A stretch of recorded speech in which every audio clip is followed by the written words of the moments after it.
कि हमारे डिस्ट्रिक्ट बारामूला में और बिलखुसूस उरी कॉन्स्टिट्यूंसी में जो है लोगों को काफी मुश्किलात का सामना करना पड़ रहा है। लोग बड़ी मुश्किलात से दो चार हैं और जो एसेंशियल चीजें हैं, जो एसेंशियल मसाइल हैं लोगों के, वो हल नहीं हो रहे हैं।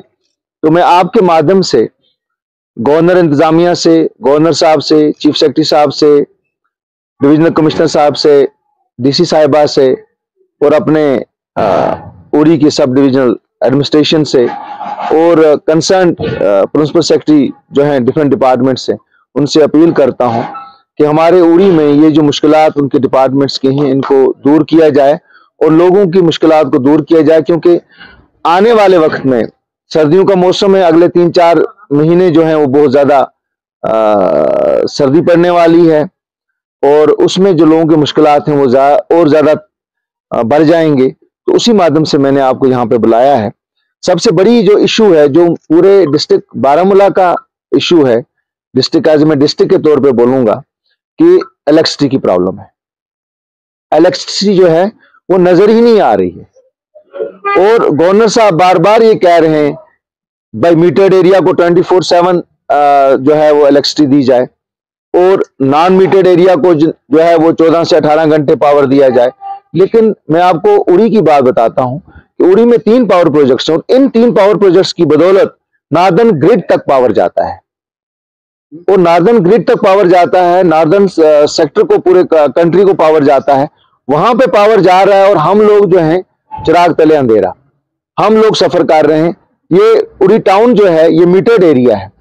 और मीटर्ड एरिया में भी मैं पिछले 1 हफ्ते से यहां बैठा हुआ हूं, मुझे हार्डली पावर नजर आता है। दिन को तो पावर का कोई आता पता ही नहीं है। शाम को पावर 6 बजे की जो बारी आएगी, जो इन्होंने दिया हुआ है कि 6 से 8, किसी दिन 8 से 10, तो कुछ टाइम के लिए आएगा फिर चला जाएगा। फिर रात के टाइम किस टाइम आएगा और किस टाइम जाएगा। लोग बहुत ज्यादा सफर कर रहे हैं,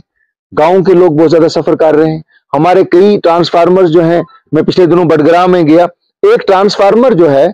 25 kV का, वो अभी पिछले 6 महीने से उतार के रखा हुआ है, उसको लेने के लिए कोई नहीं आया। This is the state of affairs of electric department. तो मैं प्रिंसिपल सेक्रेटरी जो है पावर डेवलपमेंट डिपार्टमेंट से भी इल्तिजा करूंगा कि मेहरबानी करके उड़ी की तरफ खास तवज्जो दें। पावर का जो प्रॉब्लम है, इस प्रॉब्लम को बिलखुसूस डिस्ट्रिक्ट बारामूला में बहुत ज्यादा क्राइसिस है। मुझे बारामूला के कई कॉन्स्टिट्यूंसी से फोन आ रहे हैं, लोग कह रहे हैं कि हमने तो पावर कई दिनों तक नहीं देखा है। तो इस पावर की क्राइसिस को से हमें जो है मुश्किलात से हमें जो 2-4 हैं लोग, इसको दूर किया जाए। जो दूसरी प्रॉब्लम जो आ रही है वो वाटर सप्लाई स्कीम की आ रही है। जेजेएम स्कीम जो है वो चल रही है, 23 प्रोजेक्ट्स जो हैं वो जो इसका चल रहे हैं, अंडरवे हैं। लेकिन इस जेजेएम स्कीम को सिर्फ 3 महीने रह गए, जो गवर्नमेंट की अपनी गाइडलाइंस है और जो गवर्नमेंट ने यहाँ पे ये एक डेडलाइन लगाई है कि विद इन 3 months नो, इसके बाद 3 महीने के अंदर अंदर जेजेएम स्कीम को जो है क्लोज किया जाएगा। लेकिन हमारे कई इलाके जो हैं उड़ी में, जो दूर दराजा इलाके हैं, जहां पे अभी टैंक नहीं बने हैं, अभी वहां पे जो फिल्ट्रेशन प्लांट्स का काम नहीं स्टार्ट हुआ है। तो मैं पीएचई के प्रिंसिपल सेक्रेटरी से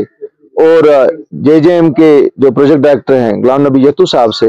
और डिस्ट्रिक्ट एडमिनिस्ट्रेशन से और अपने एक्शन साहब से यही गुजारिश करूंगा कि उन इलाकों में फौरी तौर पे काम को एक्सपीडाइट किया जाए, ताकि जो 3 महीने की डेडलाइन है, इसमें उन इलाकों में जो हाँ अभी तक भी ये क्राइसिस मौजूद है, उस क्राइसिस को दूर किया जाए। जैसे मैं कल इस्लामाबाद दशना गया हुआ था, तो वहां पे अभी जेजेएम स्कीम का जो है वो जो फिल्ट्रेशन प्लांट बनाना है, वाटर रिजर्वर्स बनाने हैं, वो कहीं पे नजर नहीं आ रहे हैं। पाइप्स अभी तक बिछी हुई नहीं है। तो ये वहां का हाल है। छुला कलसा में मैं गया, वहां पे भी लोगों ने यही शिकायत की, बड़ग्राम में भी लोगों ने यही शिकायत की। तो मैं जहां पे भी, मुझे अगले 2 दिन में बनाली और दुदरन जाना है, तो मुझे लगता है वहां पे भी यही चीजें आएंगी। तो इस काम को जो है, वाटर सप्लाई के काम को, इसको एक्सपीडाइट किया जाए और जहां जहां पे भी, क्योंकि हमने ये कहा है कि हर घर में हम पानी का ये लाएंगे जेजेएम स्कीम में, तो लोगों को ये जो है सुविधा ये जो है मिलनी चाहिए और इस काम को जो एक्सपीडाइट किया जाए। तीसरा जो हमारा सबसे बड़ा प्रॉब्लम जो इस वक्त विंटर्स में आता है उड़ी में, वो आता है फायरवुड का। फायरवुड की बहुत ज्यादा कमी है, लोगों को बहुत मुश्किलात आ रहे हैं, तहसील बोनियार में भी और तहसील उड़ी में भी। तो मैं ऑलरेडी प्रिंसिपल सेक्रेटरी फॉरेस्ट से मैंने गुजारिश की है, मैं उनसे फिर एक अपील करूंगा कि वो एसएफसी वालों को डायरेक्ट करें कि यहाँ पे फायरवुड के 2 डिपो बनाए जाएं, बोनियार में भी एक डिपो बनाया जाए और उड़ी में भी एक डिपो बनाया जाए, ताकि लोगों को फायरवुड की आने वाले 3 महीने में जो है मुश्किलात ना हो, और जो लोग इसके मुश्किलात से दो चार हैं, क्योंकि किसी वक्त ही बर्फ पड़ेगी तो लोगों को प्रॉब्लम होगी। फिर हम लोग कहते हैं कि जी आपने जंगल काट दिए, आपने जंगल से लकड़ी काट दी, डेड वुड को जो जो गिरा हुआ दरख्त होता है उसको भी नहीं उठाने देते हैं, वो लकड़ी को भी, जो सूखा दरख्त है उसको भी नहीं उठाने देते। तो हम फॉरेस्ट डिपार्टमेंट से ही इल्तिजा करेंगे, डीएफओ साहब से भी और अपने एसएफसी के जनरल मैनेजर से भी, कि भाई यहाँ पे एक फायर डिपो के जो है 2 सेंटर्स बानियार में और उड़ी में किए जाए, ताकि हमारे लोगों की विंटर्स की जो है फायर की प्रॉब्लम जो है दूर हो जाए। जो चौथी प्रॉब्लम जो हमारे यहाँ पे दिक्कत आ रही है वो शॉर्टेज ऑफ राशन है। मैं गवर्नमेंट इंतजामिया से इल्तिजा करूंगा कि हमारे इलाके, कई इलाके जो हैं वो विंटर्स में 2-2, 3-3 महीने के साथ कट ऑफ हो जाते हैं। राशन की बहुत ज्यादा कमी है, राशन दिया जाए। जो राशन इसका 5 किलो 7 किलो आ रहा है, कई डेपुटेशंस मेरे पास आए, लोग बड़े मुश्किल से दो चार है। मैं गवर्नमेंट इंतजामिया से इल्तिजा करता हूँ कि इसको बढ़ाया जाए, और जो गरीब लोग बीपीएल के दायरे में आते हैं लोग, उन लोगों के लिए कम से कम ये राशन बढ़ाया जाए, ताकि 7 किलो से बढ़ के 10 किलो 15 किलो अगर किया जाए, जो पहले गवर्नमेंट किया करती थी, ताकि लोगों को विंटर्स में राशन की कमी ना महसूस हो और किसी लोगों को फाका कशी का शिकार ना होना पड़े। चौथी बात जो है वो ये है कि म्यूनसिपैलिटी ने, अब म्यूनसिपैलिटी की मुद्दत खत्म हो गई है, तो मैं जो है म्यूनसिपल हकाम से, यहाँ पे जो हमारे उड़ी के म्यूनसिपल हकाम हैं और डीसी साहिबा से ये गुजारिश करूंगा कि जो कुछ हमारे वार्ड्स में कई जगहों पे हैं, ड्रेनेज सिस्टम जो है आधा काम किया गया है, आधा काम छोड़ दिया गया है। जो ड्रेनेज का सिस्टम था कई वार्डों में, वार्ड 11 में है, वार्ड 13 में है, वार्ड 6 में है, तो इन वार्डों में अक्सर लोगों ने मुझे शिकायत की कि आधा काम किया गया पाथ्स का और ड्रेनेज सिस्टम का, और आधा काम करके छोड़ दिया गया। अब आधा काम होगा तो आप खुद सोच सकते हैं, कल बारिश वगैरह होगी तो वो फ्लड लाइक सिचुएशन हो जाएगी हमारे वार्ड्स के अंदर। तो वो जो काम अधूरा छोड़ा हुआ है, उस अधूरे काम को कंप्लीट किया जाए, क्योंकि पहले एक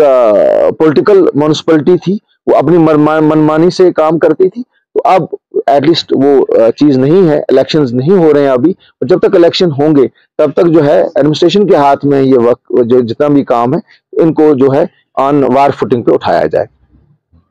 छठी जो चीज है वो है रोड्स जो है हमारी। चुरंडा की रोड का बहुत बुरा हाल है, मैंने चीफ इंजीनियर साहिबा से पहले भी कहा था, और बडग्रां की रोड का बुरा हाल है, और ये लोग कट ऑफ हो जाते हैं, ये बॉर्डर के ऊपर लोग रहते हैं। इसी तरह ग्वालता की रोड का बुरा हाल है, ग्वालता के लोग सफर कर रहे हैं। तो मैं चीफ इंजीनियर पीएमजीएसवाई से इल्तिजा करता हूं आपके माध्यम से कि ग्वालता की रोड को भी एक्सपीडाइट किया जाए, उसको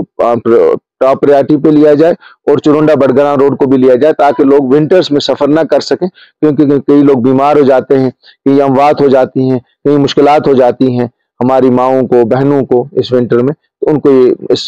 मुश्किलात से उनको दो चार ना होना पड़े। और उसके बाद जैसे कि आप जानते हैं कि हमारे उड़ी में काफी जो है जमीनें जो हैं वो डिफेंस के पास है। That is a very important issue,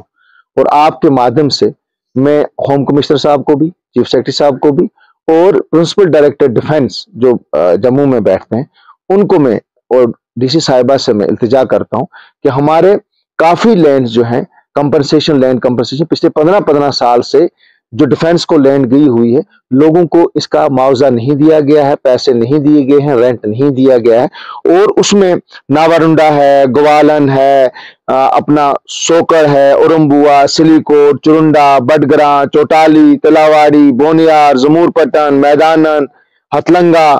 ये सारे जो एरियाज हैं, इसमें पिरिस्तान उड़ी सबसे इंपॉर्टेंट है, जहां हमारा ब्रिगेड हेडक्वार्टर है। 13 साल से 14 साल से लोगों को रेंट नहीं दिया गया, और आज इन हालात में अगर ये पैसा लोगों को नहीं मिलेगा, जिन मुश्किलात से लोग दो चार हैं कोरोना के बाद, after effects of corona, business सारी ठप है, तो कम से कम इनकी जमीनों का मुआवजा तो इनको, ये तो हक बनता है इनका, हमारे डिफेंस को ये जमीनें दी गई हैं। तो मैं आपके माध्यम से अपील करता हूं कि फौरी तौर पर इनका मुआवजा वागुजार किया जाए, ताकि लोगों को इस चीज की जो है राहत मिल सके। उसके बाद जो हमारा आपने देखा होगा कि मिनी स्टेडियम जो है हमारा उड़ी का है, उस जमाने में शफी साहब के टाइम में बना हुआ है, उसी टाइम की वो जालियां बनी हुई है, गेट तक इसको चेंज नहीं किया गया, अपग्रेड नहीं किया गया है। So these were the some major issues. खास तौर पे अभी तक तहसील बोनियार को इतने साल बने हुए हैं, लेकिन अभी भी तहसील बोनियार का कम्प्लेक्स नहीं बना है, एक प्रॉपर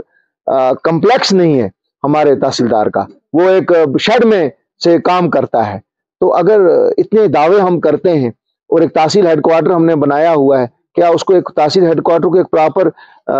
कम्प्लेक्स की जरूरत नहीं है? तो मैं आपके माध्यम से प्रिंसिपल सेक्रेटरी जो है रेवेन्यू, उनसे गुजारिश करता हूं कि फौरी तौर पे उसका डीपीआर ऑलरेडी गया हुआ है, पैसे सैंक्शन किए जाए और बोनियार को एक प्रॉपर ऑफिस कम्प्लेक्स दिया जाए, जहां